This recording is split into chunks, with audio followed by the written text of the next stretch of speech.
我叫赵红，今年63岁，现在是成都皮影戏的4级传承人。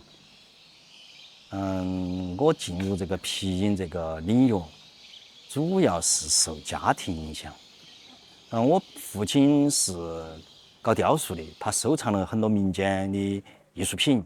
实际上，他收藏民间的这种艺术品的动机跟目的，实际上还是为了他的艺术创作。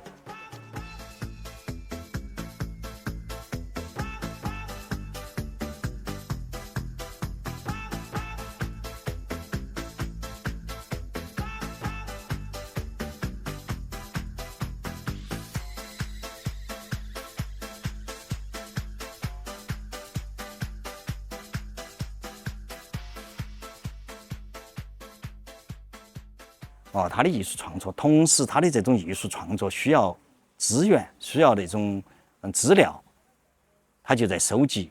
但是这种行为，收集的行为，实际上无形当中就是在保护这种民间艺术了。他需要这种，他就要去购买啊，或者去寻找啊。实际上这个过程，他得到的这些资料的过程，实际上就是一个保护的过程了，就是在保护民间的这些优秀的艺术品啊、收藏品啊这些的过程了。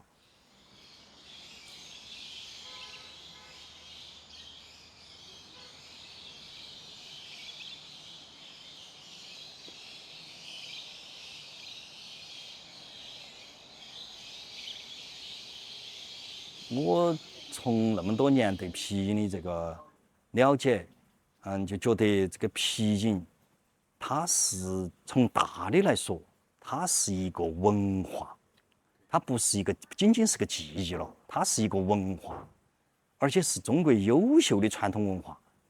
然后小的来说，这个皮影戏不是得一个艺术，它是一个综合艺术，它是一种戏曲。它首先第一个，它要有剧本。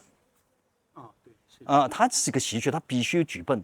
第二一个，它必须有形象。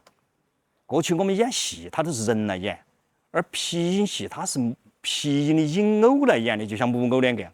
它是一个傀儡戏，它是人要借助一个媒体，或者借助一个影偶，或者借个木偶来展示它的艺术，这个是它特殊的地方。第三一个，皮影跟木偶还不同，木偶它是见得到人，而皮影它是你演的时候是你见不到人，它是通过光影来的。这个光影又是科学的原理了，就是有光成影，说实际上皮影是科技和艺术的完美结合。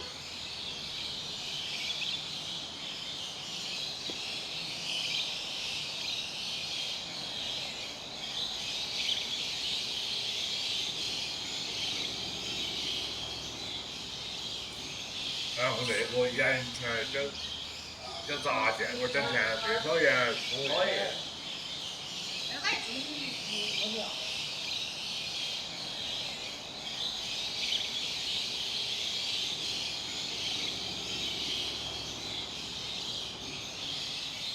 我觉得做任何事情都有阻力，也有快乐。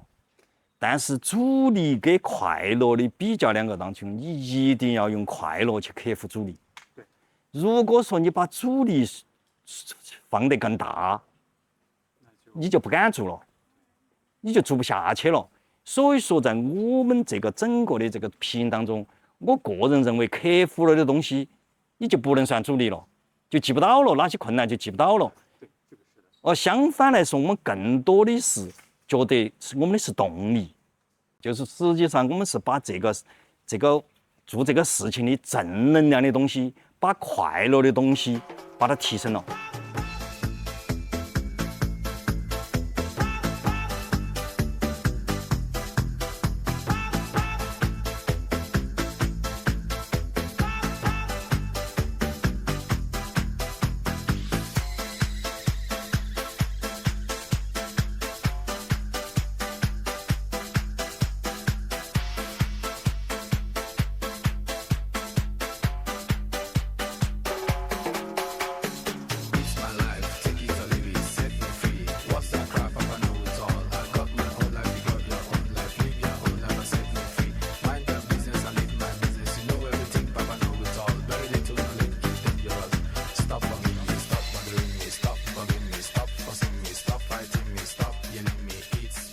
它是两个，又是听两个，一个是对文物的修复，第二个是对技艺的传承。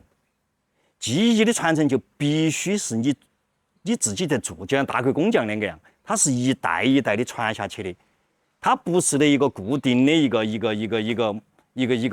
照片或者啥子，就让你传下去，就跟跳舞两个样，它必须要老师去传，一代就是人相传的，这个才是一个就是非遗的一个特点。那这个咋个去把这个保护起来呢？我个人认为又有几个点。国家就是对你这种从事你在做这个事情的人，他给你一定的政治名声，给你一些宣传，让你觉得做这个事情在精神上得到愉快，这个是国家给的，给你的非遗传承人，给你品牌，给你评起，对不对？给你这些平台。第二个就是你自己要想办法，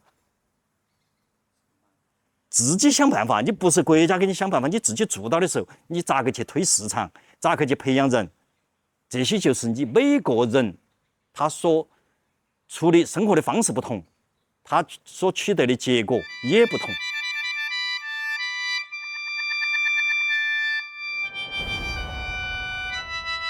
天气不错，我也去相亲吧。啊，糟糕，忘记带礼物了。哎呦，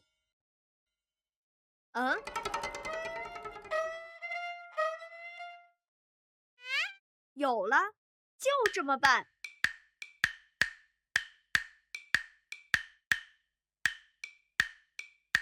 嗨，你好呀。走开。啊，我的礼物！哎呦，这个是国家文物局的一个互联网加3年文明计划，就是通过互联网来推广中华文明的这个项目嘛，就是说更快的在就通过互联网来推，因为皮影的表演你只能现场看，你通过互联网来推，它就更快。所以说我们就也支持这个皮影博物馆，就是我们就有一个老鼠嫁女老鼠嫁女就是一个动漫，就是这种也是在行动嘛，国家也在支持，也在行动。你说的2点都是现在社会都很关注，也很支持。今天恰好就是中医学院的学生，他们正在编一个用皮影编一个中医的故事。这个皮子桥，你说的那种，他演起演不起，他桥的卡起的，是不是嘛？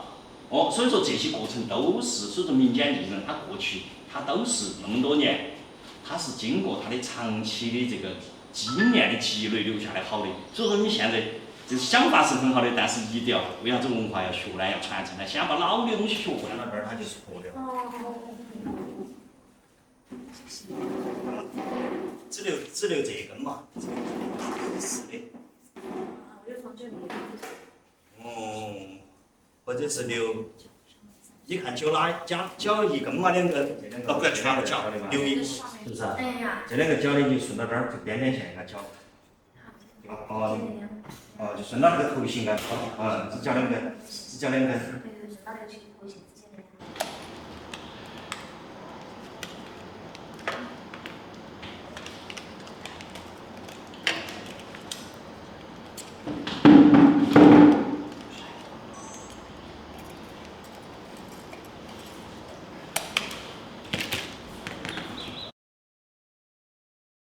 他们也在把这种皮影融入到他们的自己本身的专业，同时也在传播我们的文化，就是皮影通过中医，通过几个少数民族然后再传播，它是几个资源结合在一起的。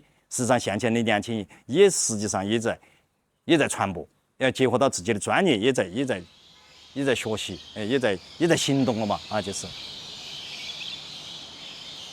他皮影是死的。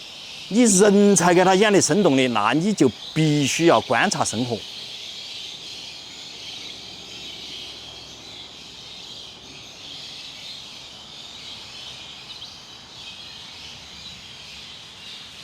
我们主动进学校，这个就是一个宏观的培养；第二个微观的培养就是培养传承人。对，培养传承人的这个工作，就必须要天天要跟到我们。因为我们要演的时候，他才有机会。如果我们要演的时候他不来，这个就没得机会。所以说这个的工作，目前来说也在做，但是现在这个工作做出来，你要让他天天跟到我们，他的生存问题咋解决？他的学习其他的问题咋解决？这个又是一个弊端。所以说，在这个方面的培养，我们目前来说，在娃娃大只能进学校，他们了解，让他不工作来学这个，目前不现实，除非有工资给他。但是我们这个博物馆目前的这种体制来说，达不到这一点。哎，你比如说，就是换到你自己来，你毕了业过后，这边给不起你的工资。对你在民办博物馆来说，它的这个体制来说，目前是留不住这种传承人的这种宏观的培养体系，只能就是说给你介绍一下，靠你的情怀来支持帮助，让你这个样子来搞，这个是个现实问题。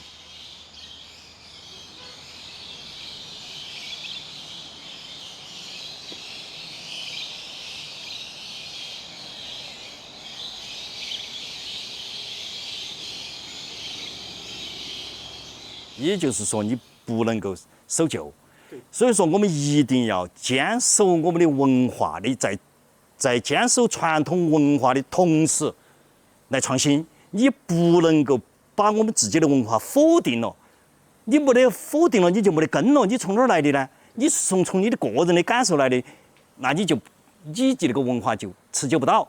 就是指你的个人的感受，它不是一个国家，不是一个是一个民族的。所以说，我们在做这个事情的时候，做文化的时候，一定要坚守我们的文化正气。